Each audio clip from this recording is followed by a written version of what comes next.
Hello friends, जय Shri cart में आपका स्वागत है। आज हम भारतीय इतिहास के कुछ विषय भाग 1 का चैप्टर 2 राजा, किसान और नगर, इसका भाग 8 पढ़ेंगे। इससे पहले हम बात कर लेते हैं अपनी क्वेश्चन वाली प्रोसेस पर। पिछली वीडियो में मैंने आपसे क्वेश्चन किया था कि मोहनजोदड़ो में कुओं की कितनी संख्या पाई गई थी। तो हमारा जो मोहनजोदड़ो था उसमें 700 कुएं पाए गए, लगभग उसमें 700 कुएं पाए गए। अब आज का क्वेश्चन है कि हड़प्पा सभ्यता की कौन सी बस्ती पूरी तरह शिल्प उत्पादन में संलग्न थी। ऐसी कौन सी बस्ती थी जिसमें पूरी तरह शिल्प उत्पादन में संलग्न होने के अवशेष मिले हैं। तो इसका आंसर आपको कमेंट बॉक्स में देना है। अब आ जाते हैं अपने चैप्टर पर। हमने पिछली वीडियो में पढ़ा था इसका ये टॉपिक बदलता हुआ देहात, इसका एक टॉपिक पढ़ा था हमने कि जनता में राजा की छवि। तो जो जनता थी उसमें राजा की छवि बहुत ही खराब थी, हमने ये देख लिया था। और राजा द्वारा जनता पर बहुत सारे कर लगाए जाते थे और जनता ने उन करों से मुक्ति के लिए अपनी उपज को बढ़ाने का उपाय ढूंढा। जनता ने सोचा कि कर तो देने ही पड़ेंगे, इससे अच्छा क्या किया जाए, उपज को बढ़ाया जाए। आज का हमारा टॉपिक है कि उपज को बढ़ाने के तरीके क्या थे। अब जो जनता ने उपज को बढ़ाने का सोचा तो उन्होंने कौन कौन से तरीके अपनी उपज को बढ़ाने में क्या किए, प्रयोग किए। तो सबसे पहला जनता ने क्या किया, या किसानों ने लोहे के फाल वाले हल का प्रयोग किया। हमने देखा कि हमारी वैदिक सभ्यता में लोहे की खोज हो गई थी, तो उन्होंने क्या किया, लोहे का, और लोहा भी ये जो हमारा इस टाइम का क्षेत्र था इसमें बहुत अच्छे से मात्रा में उपलब्ध था। तो इन्होंने क्या किया कि उसका बहुत ही अच्छा यूज किया और उस लोहे का अच्छे से यूज करते हुए इसका क्या किया, लोहे के फाल बनाए और उनका हल में प्रयोग किया। ठीक है। और जो लोहे के फाल वाले जो हल थे उनका प्रयोग किन स्थानों पर किया गया, ऐसे स्थान जहां पर अधिक वर्षा होती थी, ऐसे क्षेत्रों में किया गया जहां पर अधिक वर्षा होती थी। इसके बाद इन्होंने जो दूसरा उपाय किया वो है नहरों, कुओं और तालाबों से सिंचाई करना प्रारंभ किया। अब इन्होंने क्या किया, जब इन्हें खेती की उपज बढ़ाना है तो कुछ ना कुछ तो अच्छा करना ही पड़ेगा।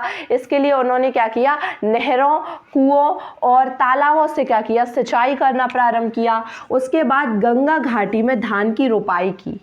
इन्होंने क्या कि गंगा की जो घाटी थी उसमें धान की रोपाई की। और पता है इस जो घाटी है इसमें जब उन्होंने धान की रोपाई की तो इसमें जो किसान धान की रोपाई करते थे उन्हें बहुत ही मेहनत लगती थी, उनकी इस कार्य को करने में बहुत ही मेहनत लगती थी। लेकिन उन्हें क्या करना था, अपनी उपज को बढ़ाना था जिससे वो कर अदा कर पाए।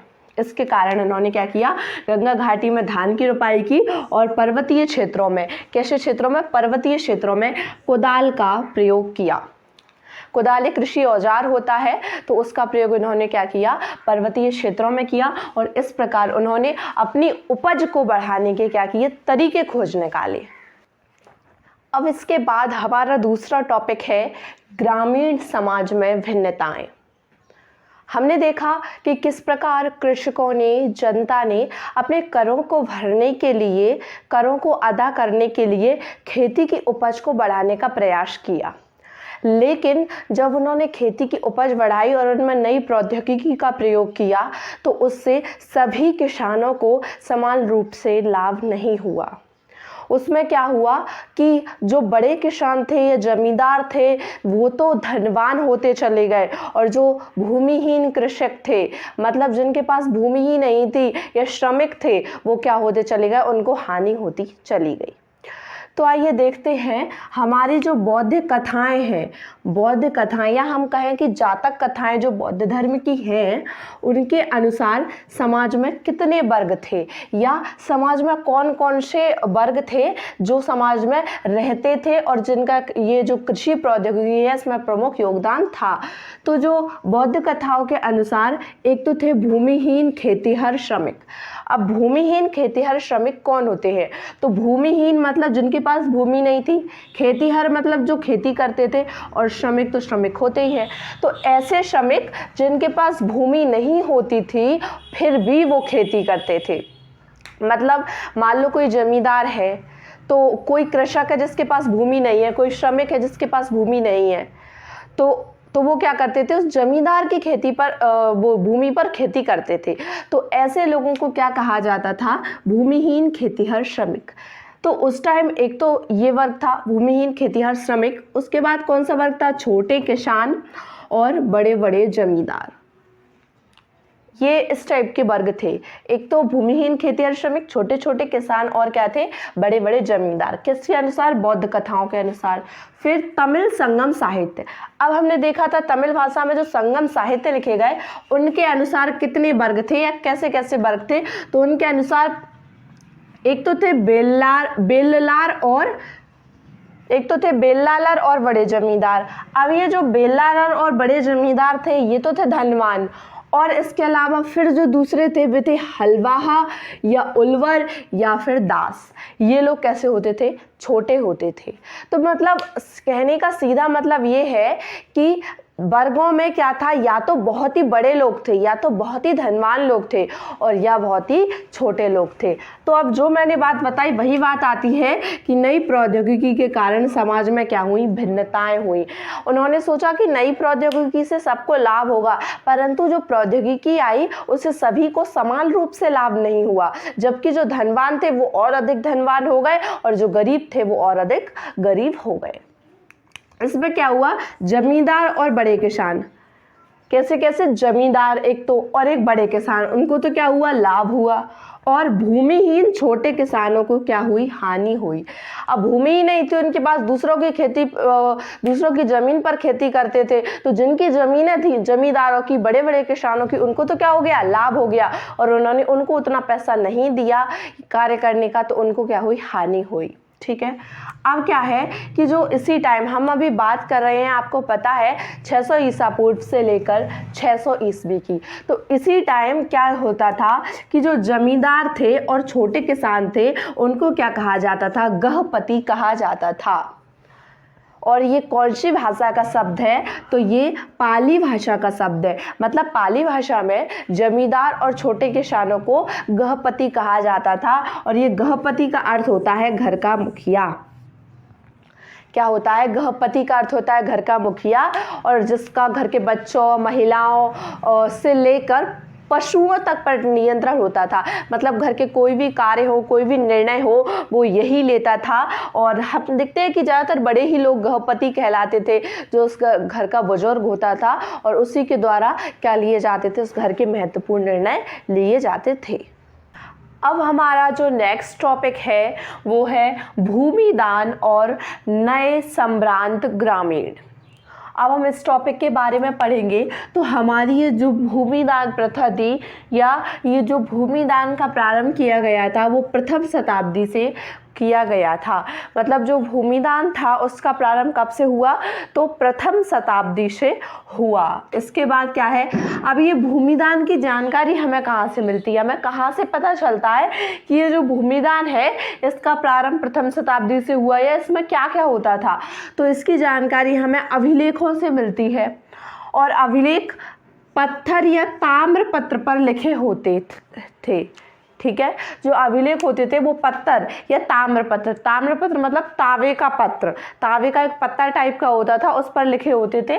तो जो अभिलेख होते थे वो या तो पत्थर पर लिखे होते थे या फिर ताम्रपत्र पर लिखे होते थे। और ये कौन सी भाषा में होते थे, अधिकतर जो अभिलेख थे वो संस्कृत भाषा में होते थे। कौन से अभिलेख जिनसे हमें भूमिदान की जानकारी मिली है वो अधिकतर संस्कृत भाषा में होते थे, लेकिन कुछ अभिलेख तमिल और तेलुगु भाषा में भी थे। जो कौन सी भाषाएं थी, स्थानीय भाषा थी। मतलब जो अधिकतर अभिलेख थे वो तो हमारी संस्कृत भाषा में होते थे, लेकिन कुछ अभिलेख तमिल और तेलुगु जैसी स्थानीय भाषाओं में भी मिले हैं। अब क्या है, जो भूमिदान था वो किसे किया जाता था, तो भूमिदान किसी ब्राह्मण या तो किसी ब्राह्मण या धार्मिक संस्था को दिया जाता था। जो भूमिदान मतलब भूमि का दान किया जाता था वो या तो किसी ब्राह्मण को किया जाता था या किसको किया जाता था, किसी धार्मिक संस्था को किया जाता था। ठीक है, आज भी हम देखते हैं कि मंदिरों में दान करते हैं, मंदिर के लिए भूमि का दान दे देते हैं। तो उसी टाइप से धार्मिक संस्थाओं के लिए उस समय भी क्या किया जाता था, ये भूमि दान दिया जाता था। अब दान में दी हुई भूमि को अग्रहार कहा जाता था। अब जो धार्मिक संस्था को या किसी ब्राह्मण को भूमि दान मतलब भूमि का दान, भूमि को दान में देना, तो जो भूमि उनको दान में दी जाती थी उसे क्या कहते थे, अग्रहार कहा जाता था। जिस भूमि को दान में दिया जाता था उसे क्या कहा जाता था, अग्रहार कहा जाता था। और ये अग्रहार की क्या जानकारी कौन से ताम्रपत्र से मिलती है, पूना ताम्रपत्र से मिलती है। हमने अभी देखा कि जो अभिलेख थे वो पत्थर और ताम्रपत्र पर लिखे जाते हैं, तो ऐसे ही ताम्रपत्रों में से एक ताम्रपत्र है पूना ताम्रपत्र, जिससे क्या मिलती है, हमें अग्रहार की जानकारी मिलती है। अभी हमने पढ़ा कि राजाओं द्वारा भूमि के जिस हिस्से का दान किया जाता था उसे अग्रहार कहा जाता था, और इस अग्रहार की जानकारी हमें पूना ताम्रपत्र से मिलती है। अब हम थोड़ा सा इस पूना ताम्रपत्र के बारे में जान लेते हैं। तो अग्रहार था, उसकी जानकारी हमें कहाँ से मिलती है, पूना ताम्रपत्र से मिलती है। और एक इम्पॉर्टेंट बात है कि इस पूना ताम्रपत्र का जो निर्माण करवाया था या इसे लिखवाया था वो प्रभावती गुप्त द्वारा लिखवाया गया था। पूना ताम्रपत्र को प्रभावती गुप्त द्वारा लिखवाया गया था। अब प्रश्न ये है कि ये प्रभावती गुप्त कौन थी, तो चलिए इनके बारे में जान लेते हैं। चंद्रगुप्त द्वितीय मतलब विक्रमादित्य, हमारे उज्जैन के सम्राट। तो चंद्रगुप्त द्वितीय की पुत्री थी कौन, प्रभावती गुप्त। प्रभावती गुप्त चंद्रगुप्त द्वितीय की कौन थी, पुत्री, जिनका विवाह दक्कन के बाकाटक परिवार में हुआ था। प्रभावती गुप्त चंद्रगुप्त द्वितीय की पुत्री थी और इनका विवाह दक्कन के बाकाटक परिवार में हुआ था। पूना ताम्रपत्र का निर्माण इन्हीं प्रभावती गुप्त द्वारा करवाया गया। यह पूना जो ताम्रपत्र था वो इन्हीं के द्वारा लिखवाया गया, जिसमें काय का वर्णन है, अग्रहार का वर्णन है या अग्रहार का उल्लेख है। किसमें, पूना ताम्रपत्र में, और उसका निर्माण किसके द्वारा करवाया गया, प्रभावती गुप्त द्वारा। अब ये जो प्रभावती गुप्त थी ये शासक थी, मतलब हम अपने धर्मशास्त्रों के अनुसार या हम धर्मशास्त्र नामक जिन ग्रंथों की रचना की गई उनके अनुसार हमारी जो वैदिक सभ्यता थी या हमारा जो सनातन धर्म था उसमें क्या होता था कि महिलाओं का संपत्ति पर कोई भी अधिकार नहीं होता था। महिलाओं का संपत्ति पर कोई भी अधिकार नहीं होता था। लेकिन हमारी जो प्रभावती गुप्त थी इनके पास अपनी स्वयं की संपत्ति थी और वो इसकी मालिक भी थी, और वो एक क्या थी, रानी थी, एक टाइप से शासक थी वो। और उन्होंने क्या किया था, भूमि दान भी किया था। अब भूमि होगी तभी तो उसका दान करेंगी, लेकिन कहते हैं कि ये एक शासक परिवार से थी, एक राजघराने से थी, तो हो सकता है कि इनके पास भूमि हो और ये शासक भी हो। और इनका उदाहरण क्या मानते हैं, एक बिरला उदाहरण मानते हैं। जैसे अनेक सारी चीज़ों में एक अपवाद होता है वैसे ही इनका उदाहरण माना जाता है। तो सबसे जो इम्पोर्टेंट बात है वो तो यही है कि ये एक बहुत महत्वपूर्ण शासक थी और इन्होंने क्या किया था, इनके पास भूमि भी थी और इन्होंने भूमिदान किया था। और इन्होंने उसी भूमिदान को बताने के लिए पूना ताम्रपत्र का निर्माण करवाया था। और पूना ताम्रपत्र में क्या बताया गया था कि दान की गई भूमि में सैनिक प्रवेश वर्जित होता है। अभी हमने देखा था कि जो भूमिदान किया जाता था वो या तो ब्राह्मणों को किया जाता था या किसी धार्मिक स्थलों को किया जाता था। तो अब जैसे मान लो ब्राह्मण को कोई भूमिदान में दे दी तो उस भूमि पर उन्हीं ब्राह्मणों का आधिपत्य हो जाता था, एक टाइप से उनका शासन हो जाता था। वहाँ ना तो कोई सैनिक जा सकता था और ना ही कोई कर प्राप्त कर सकता था उस भूमि से। मतलब उस भूमि के अंदर पूरा जो ऑर्डर था, जो हुक्म था, वो केवल और केवल ब्राह्मणों का चलता था। और इस प्रकार से क्या हो जाता था, ब्राह्मणों का उस भूमि पर आधिपत्य हो जाता था। और ये जानकारी हमें मिलती है पूना ताम्रपत्र से, जो किसने लिखवाया था, प्रभावती गुप्त ने। प्रभावती गुप्त कौन थी, चंद्रगुप्त द्वितीय मतलब विक्रमादित्य की पुत्री, जिनका विवाह दक्कन के बाकाटक परिवार में हुआ था। ठीक है। अब ये जो भूमिदान था, प्रश्न ये है कि ये भूमिदान क्यों करवाया जाता था, जो राजा थे वो भूमि को दान में क्यों देते थे। तो इसके कुछ कारण हैं। सबसे पहला तो राजा अपने समर्थक बनाने के लिए, अब जैसे कि मान लो राजा जिनको भी भूमि देगा वो उनके समर्थक बन जाएंगे, बिल्कुल बन जाएंगे। सीधी सी बात है, आज हम किसी को भूमि दान में दे देंगे तो वो हमारी प्रशंसा करेगा कि नहीं करेगा? बिल्कुल करेगा। वो हमारी बात मानेगा कि नहीं मानेगा? बिल्कुल मानेगा। हम जो कहेंगे वो करेगा। एक टाइप से वो हमारा क्या बन जाएगा? समर्थक बन जाएगा। तो राजा अपने समर्थक बनाने के लिए क्या करते थे? भूमि को दान में देते थे। दूसरा, राजा अपनी छवि सुधारने के लिए। अभी हमने देखा था कि जब एक राजा था, वो एक गांव में गया तो उसको पता चला कि उसकी क्या थी? जनता में छवि खराब थी, जब प्रजा उसके बारे में बुराई करती थी, वो जनता राजा से परेशान थी और इस प्रकार क्या थी? राजा की जनता में छवि बहुत खराब थी और उसी बुरी छवि को सुधारने के लिए राजा ने क्या किया? भूमि दान किया। क्योंकि वो जिसको भूमि देगा, या अगर प्रजा को भी पता चलेगा कि उसने किसी को भूमि दान किया है तो प्रजा उसकी प्रशंसा करेगी और इससे प्रजा में उसकी क्या होगी? छवि सुधरेगी। और तीसरा, कृषि को प्रोत्साहित करने के लिए।